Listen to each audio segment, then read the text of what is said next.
Hello and welcome to another edition of the Moving Iron Podcast. This podcast is proudly provided by Axon, helping dealers move more iron for almost 100 years. Find out more at axontire.com. Axon was started almost 100 years ago out of a passion for keeping agriculture moving. It's that same passion that drives them today.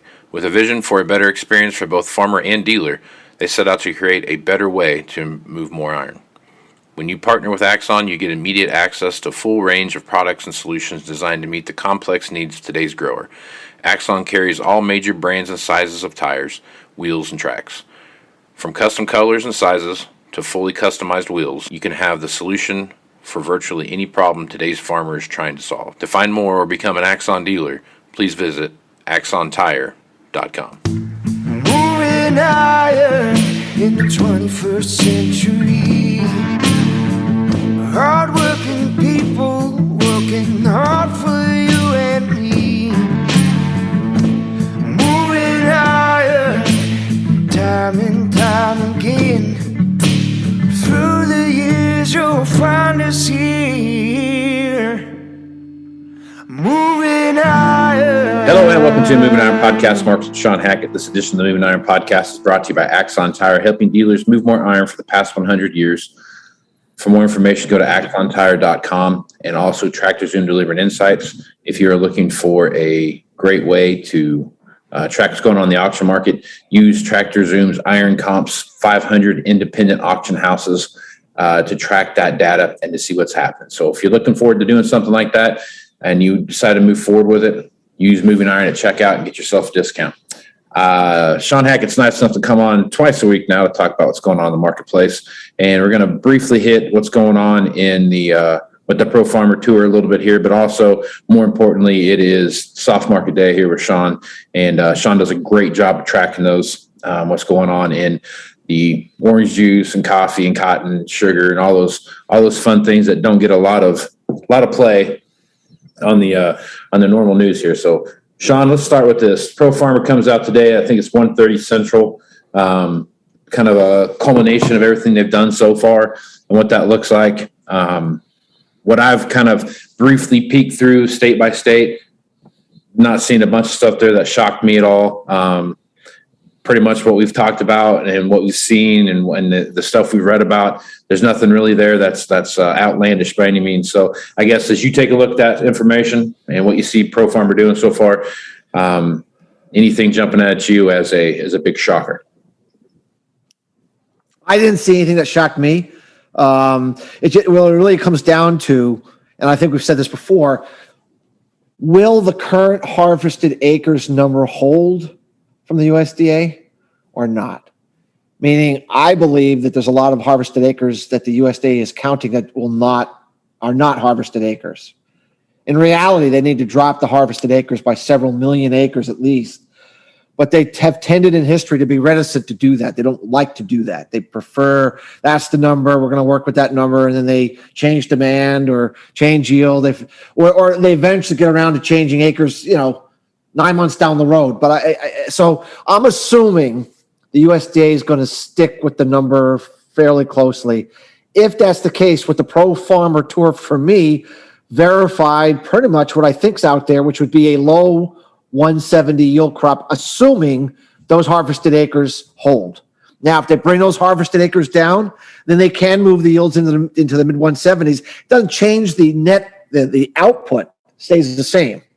It's just a question of how the USDA shuffles the numbers to get to the ending stocks and that sort of thing. But the takeaway from all this, I didn't see anything that changes that outlook that we've talked about on your show for quite some time. Similar last year, low 170s yield with a carryout between 1 billion bushels and 1.3 billion, and we're just not going to have a whole lot of corn lying around, and we need to have a really good growing cycle coming up, and which means anything goes wrong, and markets are going to continue to be very volatile and react violently with that kind of an ending stocks.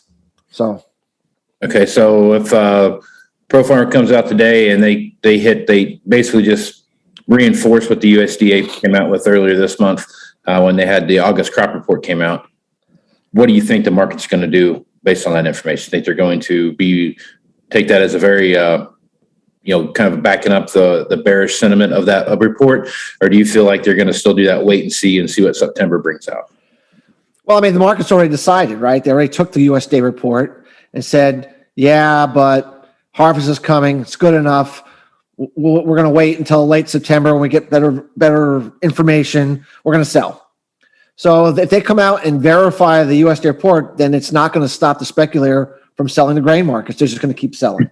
Right. And so I don't think you need to stop the down seasonal from mid-August to mid-September is so powerful, Casey, that in order to override that, you really need a big stick to bludgeon that bearish trend. I mean, last year it was Chinese demand and yields too high. It combined that we were able to actually have a counter seasonal trend. I don't see it. I think, weather's off the table. Looks pretty, it looks like we're going to have okay weather the rest of August. USDA's made their claim.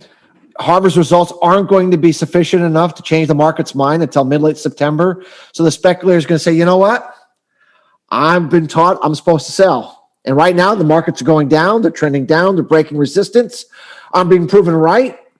The trend is your friend. I'm going to keep selling. And we believe that's what's going to happen. And that has been our long riding forecast that we would see bearish trends from late July, early August into September harvest time. And it looks like the markets are verifying that trend right now.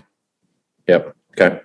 All right. Well, let's jump over and talk about what's going on in soft markets. Right now, cotton is on a few people's mind. We saw 95 cents the other day for just a little bit. And we had a pretty big tropical depression, I guess, kind of roll through Georgia and in the southeast there. And there's a few other kind of knocking on the door, but it looks like they're going to kind of swing one way or the other. Might miss the mainland of the Gulf of Mexico or the Atlantic coast altogether. So I guess as you take a look at what's going on in the cotton market, we're still got a long ways to go in hurricane season. Know that for sure. And with cotton the way it is, I guess, what are your thoughts on cotton right now, and what are some of the things that you're paying attention to? I really think we're not going to place the high until we have a hurricane scare. And that means a big bullseye into Texas, the deep south area, the Gulf area. And we think it's very likely that's going to happen between now and mid-late September. Remember, I believe at the exact cyclical top for hurricanes is September 14th, I think it is. So, and La Nina is strengthening. I mean, the trends towards La Nina is strengthening. So La Nina tends to support lower wind shear and tends to excite the hurricane season. So when we look further out in our work, it looks like that we could have a very, very active first week of September here into the second week of September with Gulf-based storms. And so, we just think we need to get that trade out of the cotton market system. Oh my gosh, here's this big, massive hurricane coming into the key cotton areas of Texas. And so we need to trade that. And once we do, we think we can place a top for the year. But until then, we're just believing the market is just holding back, waiting for that opportunity to have whatever it's going to be, limit up, and then you're going to have the spike trade, print the top, and then it's all over. So with that to us, and whether you could say the same thing for something like orange juice. Orange juice market would have the potential for that kind of action in a Florida-based hurricane, right? So those two markets are really what I'd call hurricane event-driven for the next 30 to 45 days. And both those markets are likely to have very, very big spike trades on those kinds of concerns, which we think are going to escalate as this La Nina and we reach the cyclical peak here for the hurricane season. So that would be, to me, to be something to watch for if, as a buyer protecting upside risks, or as a seller selling, right? Selling after the market reacts to those kind of weather events. Those tend to be your anticlimactic tops.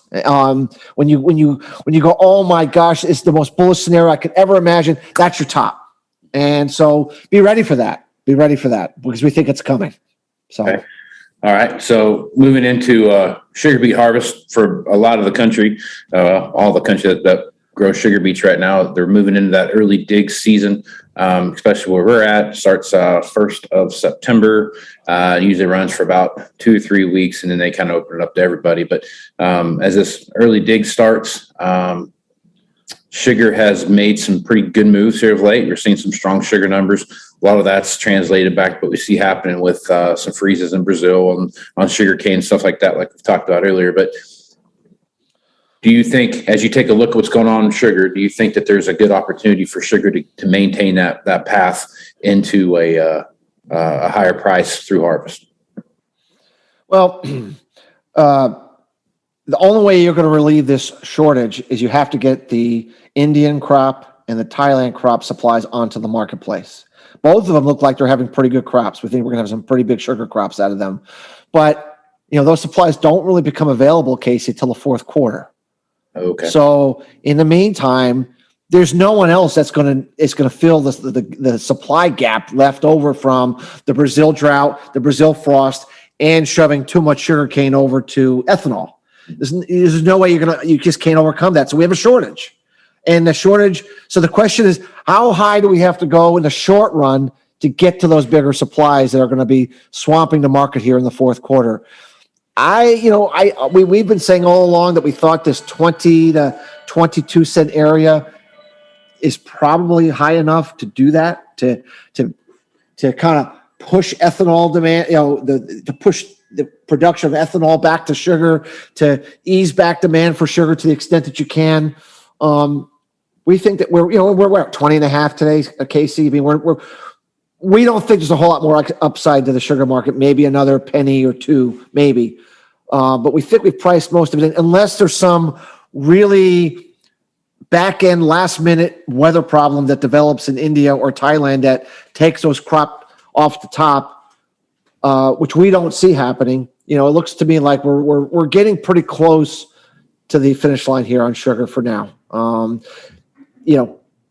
A September top would seem perfectly logical to us. And then the market will start to worry about these bigger supplies coming from Asia, and then start, of course, to head down in advance of those supplies, like harvest pressure, right? Think of it as the grain market's going down ahead of harvest. Well, the sugar price will be down ahead of the Indian and the Thailand harvest in the fourth quarter. So, okay, let's talk about the dollar for just a little bit. Fed had said a few questions, kind of hinted that they thought they might start tapering sooner than they had actually admitted to at the Fed meeting earlier. The Fed meeting last month. This week they hinted towards maybe doing some tapering that could throw a wrench in a few things. Never really said they were going to raise interest rates. They were just going to talk about tapering what they were actually what they were actually buying off the marketplace. So I guess as you take a look at the dollar right now, very pro export right now as far as the way the strength of the dollar is and what that looks like. Going into harvest right now, and with the situation in Brazil, do you feel like there could be a rush to get exports from, for example, China, if they start to see some interest rates rising, that they might jump on that a little bit and get it while the dollar's still weaker than what we've seen in the past? Well, I think what the Fed Reserve is talking about, and they're at Jackson Hole next week. They have the big Jackson Hole meeting where supposedly all these really smart financial guys go, then have drinks and whatever they do there. But what he's trying to say is they've been printing $120 billion a year, a month. They've been printing that money, and they've been buying bonds and buying whatever they've been buying, but mostly bonds. And what they're saying with tapering means that they're going to buy less. So instead of printing 120 billion, maybe they only print 60 billion. Tapering, reducing the amount of purchases. And then they did this, the last time where they gradually tapered. So they're threatening that they're going to pull back on this money printing. That doesn't mean raising interest rates yet. Just first you taper. Right. You stop money printing, and then you raise the interest rates if you feel that didn't do enough to ease back, some of these inflationary pressures or whatever the reason they're doing it. So I think it's all a bunch of hogwash. They're just blowing a bunch of hot air to try to convince the market that they still have legitimacy and they still have things they can do. But when I look out ahead, and I see consumer confidence dropping at the largest level. Only 3 other times has it dropped that large from 1 month to the next. When I see the Delta virus starting to, really escalate globally, we're seeing, lockdowns in New Zealand. Not that New Zealand is that important to the global economy, but it's a psychology thing, right? And then I look at China, that their latest economic numbers look really slow compared to what everyone was expecting. How in the world is the Federal Reserve really going to taper with all those risks out there? I don't think they're going to do anything, but I think they want to talk the market down. I think the inflation got a little too heated here, Casey, in the last 2 to 3 months. And I think they got a little nervous. And I think they're trying to talk the inflation market down. And so far, they've been successful. I mean, commodities have been getting hit pretty hard here the last couple of weeks. I mean, crude oil, 75 down to about 61, 62. Yep. Which is one of the most important markets to get down because everybody consumes something having to do with crude oil, whether it's gasoline, whether it's diesel, something you bought that's the transportation costs, all those sort of things. So, copper getting crushed, from, was it 460 down to 401. So these are big declines we're seeing. And so they're getting what they want, Casey. They're getting a short-term knockdown in some of these commodity priced inflationary items that we're getting a little carried away.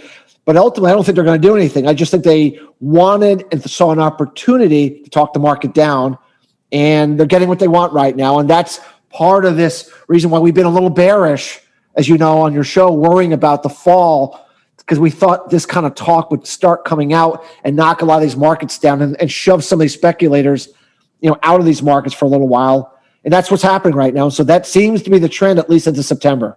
Jackson Hole, I'm sure they're just going to repeat what you just said. We're going to taper. We're thinking about it. We're really looking at it. And so long as the markets are acting the way they want, they're just going to keep talking.